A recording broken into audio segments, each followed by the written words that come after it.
사도행전 19장 21절부터 31절까지 교독합니다. 21절 제가 먼저 읽습니다. 이 일이 있은 후에 바울이 마게도냐와 아가야를 거쳐 예루살렘에 가기로 작정하여 이르되 내가 거기 갔다가 후에 로마도 보아야 하리라 하고, 자기를 돕는 사람 중에서 디모데와 에라스도 두 사람을 마게도냐로 보내고 자기는 아시아에 얼마 동안 더 있으니라.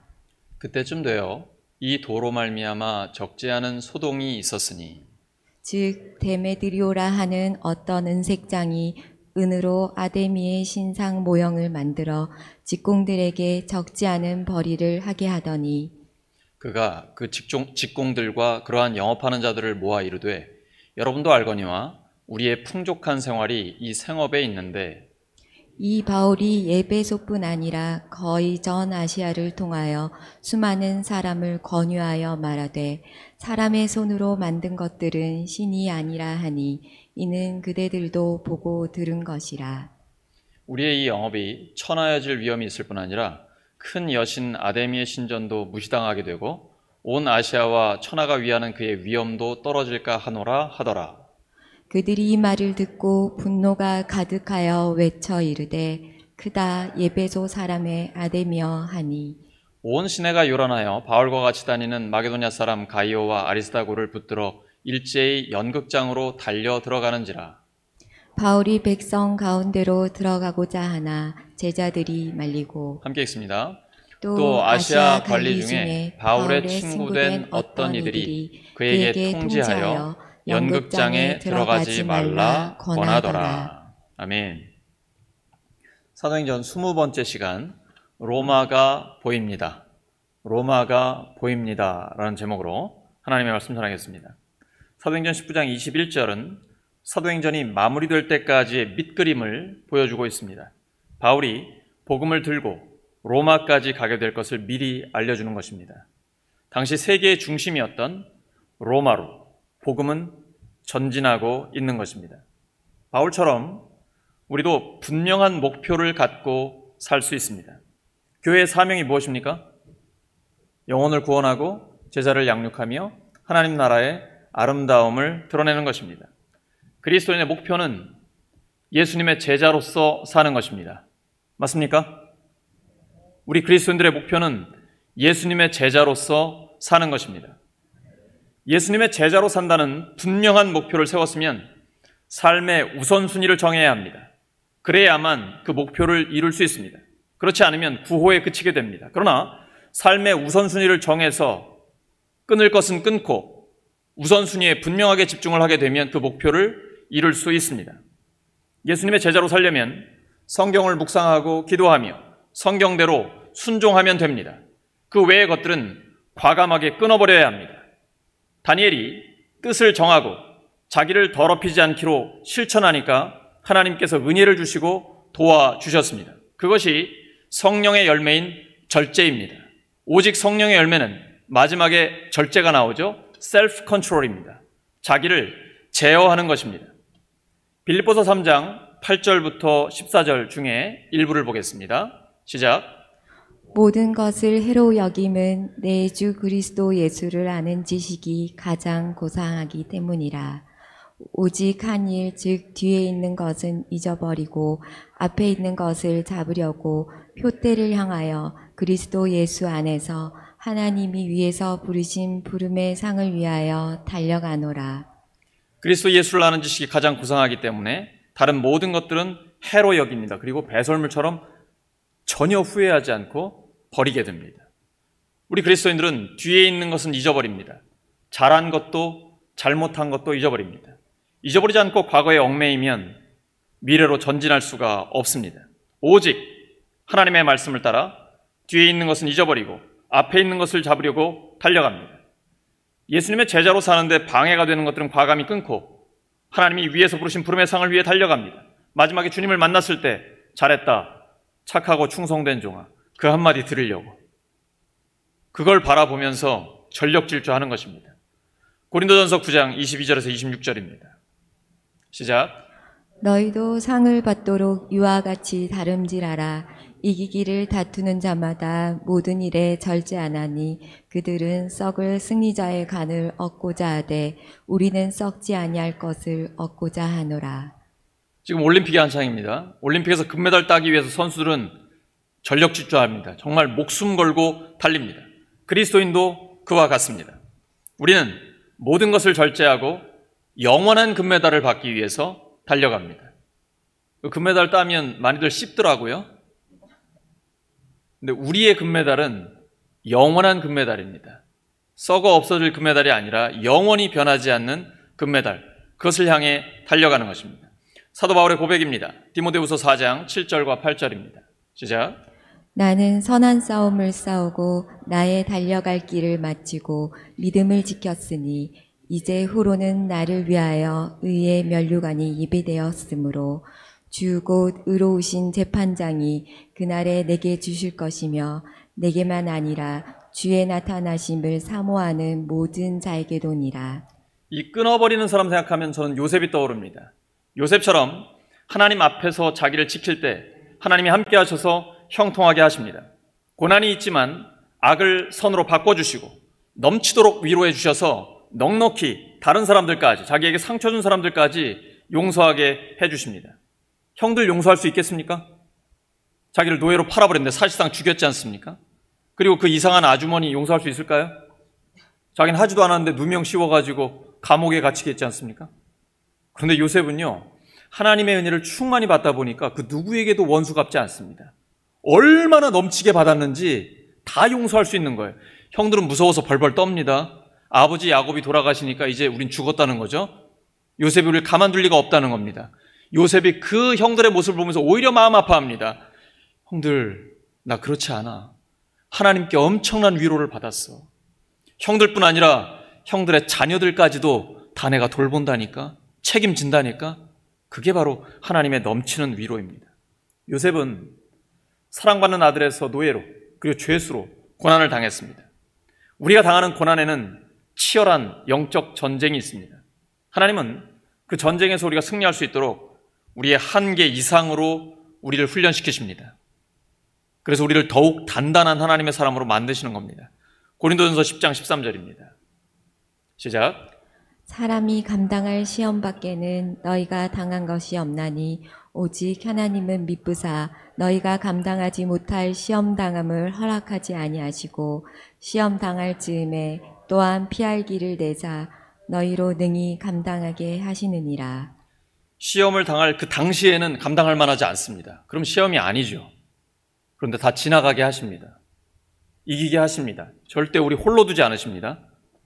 하나님은 시험 당할 즈음에 또한 피할 길을 내주십니다. 그 즈음이 언제인지는 우리가 기다려야 됩니다. 하지만 분명히 약속하셨기 때문에 약속대로 이루어 주십니다. 죽을 고비를 넘기며 엄청난 훈련을 받은 바울은 미래에 대한 계획을 세웠습니다. 그것이 오늘 본문이에요. 마케도니아와 아가야를 거쳐 예루살렘에 들렀다가 로마로 가는 것이었습니다.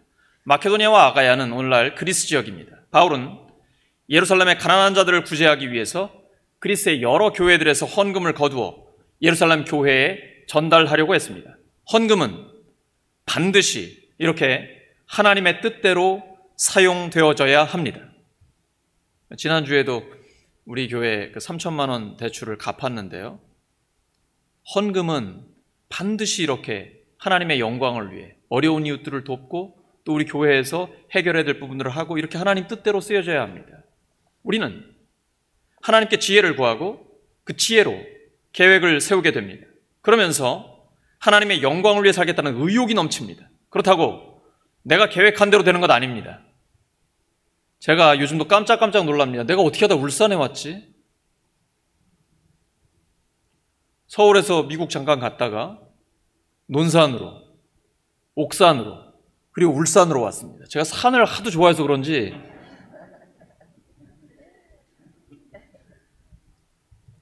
잠언 16장 9절입니다.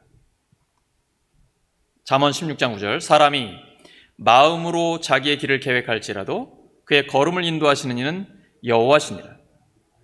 그런데 로마에 가려는 바울의 목적이 교회를 개척하는 것은 아니었습니다. 로마에는 이미 교회가 있었기 때문입니다. 바울은 다른 누군가가 먼저 토대를 닦아둔 곳 위에 건축하지 않습니다. 이것이 그의 선교 정책입니다. 로마서 15장 20절입니다. 시작. 내가 그리스도의 이름을 부르는 곳에는 복음을 전하지 않기를 힘썼노니 이는 남은 터 위에 건축하지 아니하려 함이라. 저도 목회의 원칙이 있습니다. 제가 청빙받은 목사지만 기존 신자 관리하는 게 제 목표가 아닙니다. 하나님 저에게 주신 사명은, 또 우리 교회에 주신 사명은 새로운 영혼들을 계속해서 구원하고 제자를 삼고 하나님 나라의 아름다움을 드러내는 것입니다. 관리자로 저를 부르실 리가 없어요. 하나님은 우리 모두가 현상 유지하라고 우리를 부르셨을 리가 없어요. 엄청난 사명을 우리에게 맡겨주셨습니다. 우리 교회에는 분명한 원칙이 있습니다. 예수님을 믿지 않는 사람에게 복음을 전해서 구원하는 것입니다. 다른 교회에 다니는 성도가 우리 교회로 옮기는 것은 부흥이 아닙니다.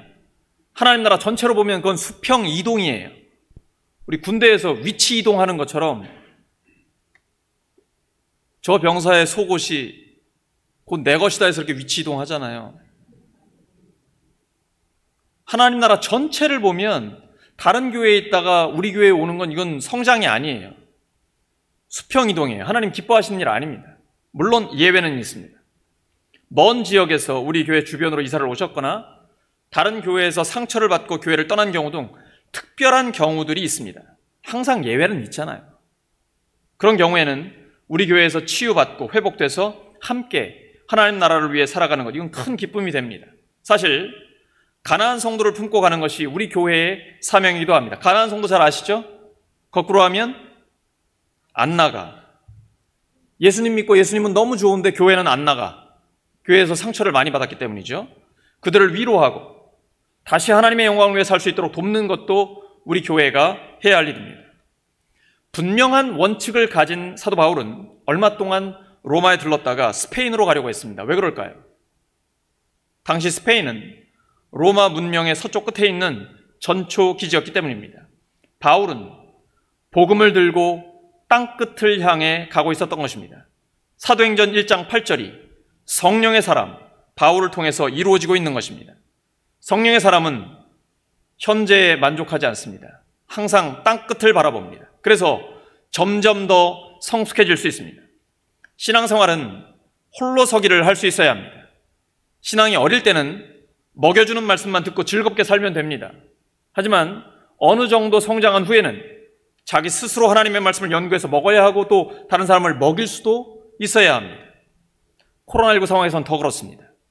성령님이 우리의 스승이 되어야 하고 하나님의 말씀을 스스로 연구하며 또 여러 책들과 설교들을 들으면서 계속해서 스스로 성장해 가야 합니다. 하나님 나라는 침노하는 자의 것입니다. 적극적인 자의 것입니다. 적극적으로 하나님 나라와 그의 의를 구하는 자에게 하나님은 선물로 주십니다. 조용히 신앙생활하는 게 좋아 보이죠. 경건해 보이죠. 그럴 때도 있어야죠. 하지만 하나님 나라는 침노하는 자의 것입니다. 적극적으로 하나님의 영광 위해 살 때 하나님은 능력을 주십니다. 전심으로 하나님을 향하는 자에게 하나님은 그에게 능력을 베푸신다고 역대하 16장 9절에 약속해 주셨습니다. 마음을 다하고 뜻을 다하고 힘을 다하여 하나님을 사랑하는 사람, 하나님께 집중하는 사람에게 하나님 능력을 베풀어 주십니다. 약속이에요.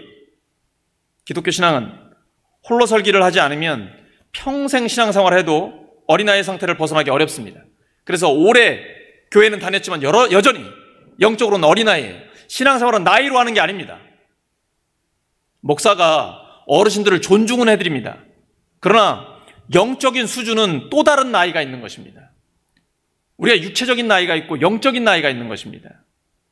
아무리 오래 신앙생활을 해도 신앙생활을 홀로 서지 않으면 어린아이를 벗어날 수가 없어요.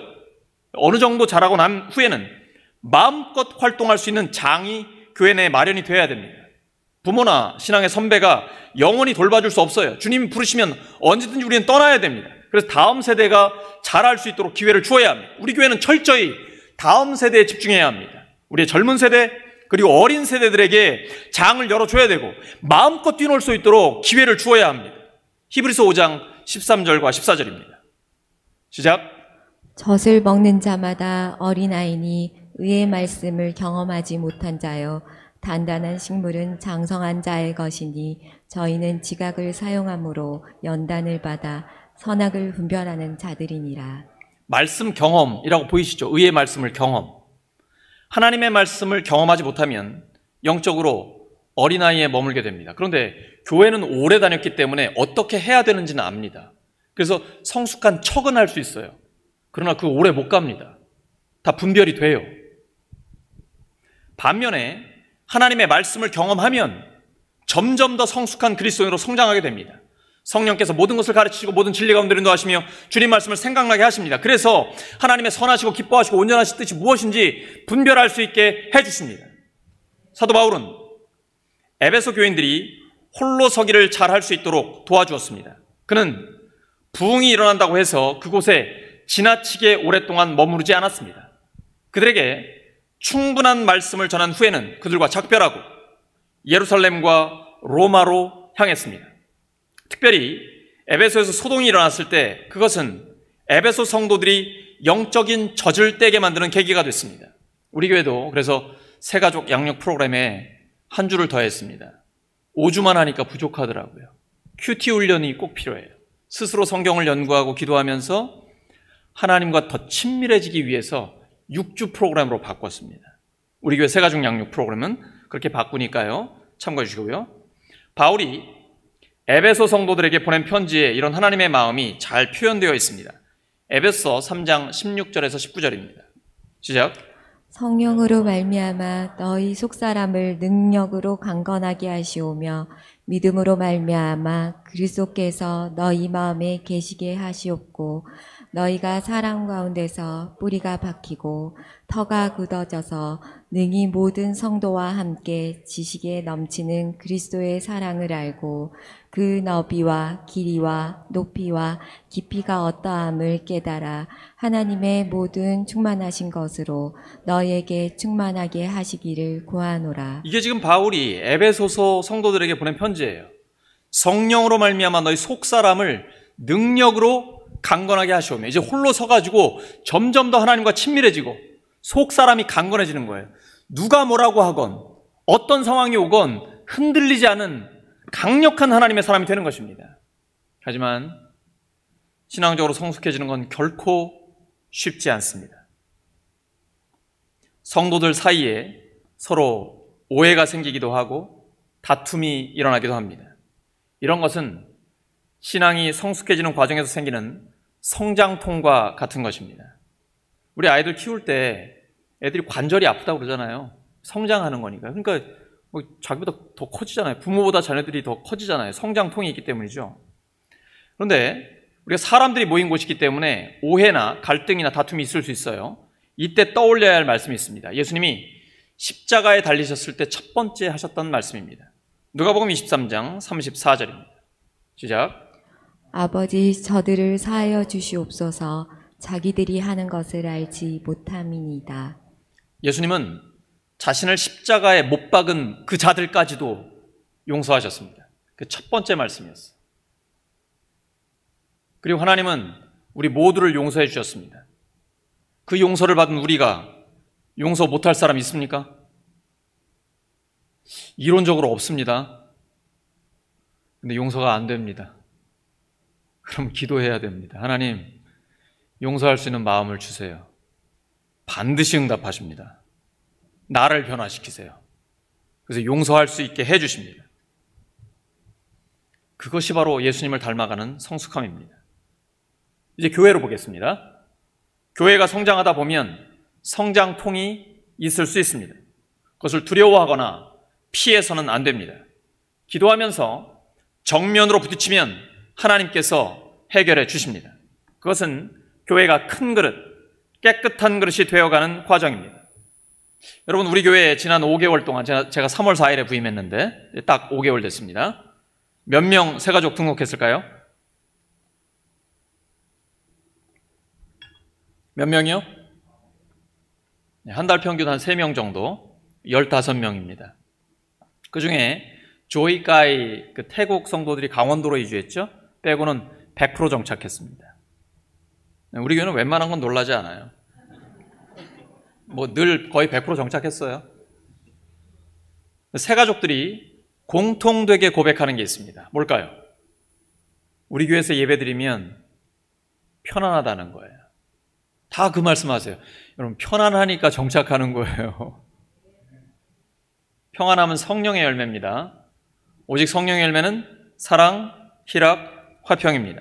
평화 하면 히브리어로 뭐죠? 샬롬입니다. 헬라어로 에이레네입니다. 이게 평화입니다. 하나님은 무질서의 하나님이 아니고 질서의 하나님이십니다. 무질서하면 평화가 깨집니다. 질서가 잡힐 때 교회에 평화가 있습니다. 고린도전서 14장 33절입니다. 시작. 하나님은 무질서의 하나님이 아니시요 오직 화평의 하나님이시니라. 여기 화평이라고 번역된 단어가 헬라어로 에이레네입니다. 평화. 하나님은 무질서의 하나님이 아니고 질서, 곧 평화의 하나님이십니다. 저는 담임 목사로서 당회장이고 직원회 의장이고 사무총회 의장입니다. 저 혼자 다 아는 것 같습니다. 저는 선임 장로인 황도식 장로님을 중심으로 당회를 운영합니다. 그리고 시무 장로로 구성되어 있는 당회를 중심으로 교회 전체를 운영합니다. 그렇게 할 때 교회에 질서가 잡히고 평화가 있습니다. 그 평화를 깨는 것은 성령의 역사가 아닙니다. 성령의 역사는 교회가 하나가 되는 것입니다. 예수님은 이렇게 기도하셨습니다. 요한복음 17장 11절 하반절입니다. 시작. 거룩하신 아버지여 내게 주신 아버지의 이름으로 그들을 보전하사 우리와 같이 그들도 하나가 되게 하옵소서. 예수님이 십자가 지시기 전에 이 간절한 기도가 하나가 되게 하옵소서입니다. 교회는 복음으로 하나가 되는 것입니다. 옆 사람 축복해 주시기 바랍니다. 복음으로 하나 되시기 바랍니다.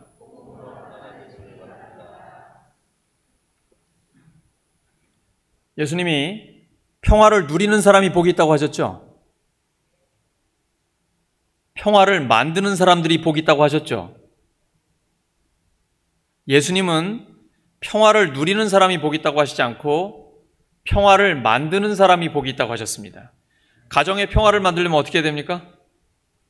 내가 죽어야 됩니다. 교회의 평화를 만들려면 어떻게 해야 됩니까? 내가 죽어야 됩니다. 그러면 평화가 만들어집니다. 평화가 깨지면 교회의 새가족들은 불안해집니다. 아직 믿음이 약하기 때문에 큰 상처를 입고 교회를 떠날 수도 있습니다. 그런 일이 있어서는 절대로 안 됩니다. 교회의 사명이 무엇입니까? 영혼을 구원하고 제자를 양육하며 하나님 나라의 아름다움을 드러내는 것입니다. 우리 교회 모든 성도들은 교회와 가정에서 평화를 만드는 사람들이 되시기 바랍니다. 평화를 만드는 사람이 되시기 바랍니다. 그리고 성도는 어느 정도 성장한 뒤에는 반드시 사역을 해야 합니다. 그래야 신앙이 점점 더 건강하고 성숙해집니다. 우리 몸에 비유하면 운동하는 것과 같습니다. 운동하면 혈액순환이 되지요. 저는 장시간 이 강단에 서 있어야 합니다. 그래서 하체 근육과 복근을 단련합니다. 어젯밤에도 어김없이 윗몸 일으키기 100개 하고 잤거든요. 그러면 아침에 8시 전에 와가지고 12시까지 여기 서 있고 인사까지 다 맞춰도 끄떡 없어요. 그게 운동의 효과인 거죠. 사역은 영적으로 운동에 해당이 됩니다. 자기 혼자 예수님 잘 믿고 살아가는 것 같죠? 그건 혼자예요. 우물 안에 개구리밖에 안 돼요. 사역을 해야 됩니다. 사람들과 만나고 부딪히고 영혼을 구원하기 위해 복음을 전하고 제자를 양육하기 위해서 엄마가 뱃속에 아이를 품고 있는 것처럼 산고를 겪는 것처럼 한 사람을 살리기 위해서 잠을 못 자고 밥을 못 먹고 그 고통을 한번 당해봐야 안다니까요. 그때에 하나님이 영혼을 구원해 주시면 그 감격이 엄청난 것입니다. 감격이 엄청난 것입니다. 그게 바로 사역이에요. 이렇게 사역을 하면 영적으로 활력이 넘치게 됩니다. 다른 사람 가르치고 국내외 선교하고 어려운 이웃을 돕는 등 교회와 목장에서 사역을 하게 되면 성령의 사람으로서 열매를 맺게 됩니다. 성령의 사람은 자기 가정부터 땅끝까지 전체를 볼 수 있어야 합니다. 사도행전 1장 8절이 다 외우시죠? 시작. 오직 성령이 너에게 마시면 너희가 권능을 받고 예루살렘과 온 유대와 사마리아와 땅끝까지 이르러 내 증인이 되리라. 가까운 데서부터 먼 데까지 예수님의 증인이 되게 하신다는 주님의 약속이요 예수님의 의지가 여기에 담겨 있습니다. 이용규 선교사의 가정 내어드림이라는 책에서 하나님은 그에게 도전적으로 질문을 하십니다. 얘야, 너는 어려움 가운데서도, 어떤 어려움 가운데서도 여전히 하나님으로 충분하다라고 고백할 수 있겠니? 우리 어떻습니까? 하나님으로 충분하다고 고백할 수 있습니까? 우리가 힘들어하는 문제의 대부분이 여기에서 생깁니다. 저는 하나님으로 충분합니다. 이렇게 믿음으로 고백할 때에 우리가 문제로 여기던 것들이 더 이상 문제가 안 됩니다. 하나님으로 충분한 사람들과 그렇지 못한 사람들은 삶의 문제를 풀어가는 방식에 분명한 차이를 보입니다. 주님께서 본토 친척 아비 집을 떠나 불안한 아브라함에게 이렇게 말씀하셨습니다. 창세기 15장 1절입니다. 시작. 아브라함아 두려워하지 말아라. 나는 너의 방패다. 내가 받을 보상이 매우 크다. 여러분, 하나님 음성 들리십니까? 저는 이 말씀 묵상하는데 눈물이 핑 돌더라고요. 하나님 음성 들리세요? 본토 친척 아비 집을 떠나 불안해하는 아브라함에게 아브라함아 두려워 마라. 나는 너의 방패다. 그리고 네가 받을 지극히 큰 보상이 있다. 저한테 그러시는 것 같아요. 대수야, 두려워하지 마. 내가 너의 방패야. 그리고 너는 지극히 큰 보상을 받을 거야. 제가 뭐라 그랬을까요? 주님, 저는 하나님으로 충분합니다. 왜냐하면 하나님은 모든 것이 되시기 때문입니다. 하나님 알고 계시죠? 우리가 필요한 걸 왜 모르시겠어요? 하나님으로 충분하죠? 하나님으로 충분하지 않으세요? 하나님만 계시면 모든 문제가 해결이 되잖아요. 성경에 하나님을 믿는 것은 다른 종교의 신을 믿는 것과는 근본적으로 다릅니다. 그것은 하나님과 우리가 친밀한 관계를 이루어 하나가 되는 데 있습니다. 단순히 신에게 복종하고 신이 내 소원을 들어주는 것과는 다릅니다. 성경의 하나님을 믿는 것은 내 중심의 하나님을 초청하고 그분과 함께 살아가는 것입니다. 그래서 다른 사람이나 물질이 없어도 하나님으로 충분해지는 것입니다. 그래서 우리 가정에서 예수 믿는 사람은 두 가지가 확실해야 돼요. 나는 하나님으로 충분하다. 그리고 가족 간에 안정감과 중요감을 심어주는 것입니다. 왜 하나님으로 충분해야 될까요? 심지어 가족과의 관계도 조건적입니다. 불완전해요. 사람들과의 관계는 말할 필요도 없습니다. 모든 인간관계는 불완전해요. 그리고 조건적입니다. 그래서 개인적으로 나는 하나님으로 충분합니다라는 분명한 믿음의 고백이 있어야 돼요. 그 다음 가정에서는 서로 안정감을 줄 수 있어야 돼요. 그리고 중요감을 심어줄 수 있어야 됩니다. 당신은 진짜 중요한 사람입니다. You are so special. You are so unique. 온 우주에 단 하나밖에 없는 정말 중요한 사람, 소중한 사람이라고 분명하게 인정하고 고백해 주어야 합니다. 그러면 가정이 하나님 나라가 됩니다. 오늘 말씀 정리합니다. 여러분, 로마가 보이십니까? 사도 바울은 로마를 보았습니다. 어떻게 보면 얼토당토 않는 이야기 같습니다. 그러나 그는 결국 로마에 갔습니다. 하나님이 보여주시면 갑니다. 진짜 갑니다. 기대하십시오. 나만의 로마가 보입니까? 나에게 주신 그 사명의 표대, 하나님이 우리에게 주신 그 사명의 목표 보이십니까?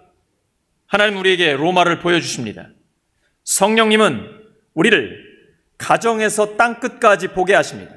하지만 우리의 현실은 마치 세상이 전부인 것처럼 우리를 공격합니다. 하지만 하나님은 모든 것을 합력해 선을 이루어 주십니다. 예수님은 십자가를 바라보시고 부활을 앞당겨서 사셨습니다. 우리도 세상만 보지 말고 하나님 나라를 앞당겨 살기를 소망합니다. 하나님이 보여주시는 로마를 바라보며 믿음으로 승리하시기를 예수 그리스도의 이름으로 축원합니다. 함께 기도합니다. 하나님 아버지, 저만의 로마를 보여주시옵소서. 저희들에게 주신 사명의 표대, 분명한 삶의 목표, 나만의 로마를 볼 수 있게 하여 주시옵소서. 성령님, 저희들을 가정에서 땅끝까지 보게 하여 주시옵소서. 그래서 하나님이 보여주시는 그 로마, 사명의 표대, 삶의 분명한 목표를 바라보며 믿음으로 승리하게 하여 주시옵소서. 예수 그리스도의 이름으로 기도드립니다.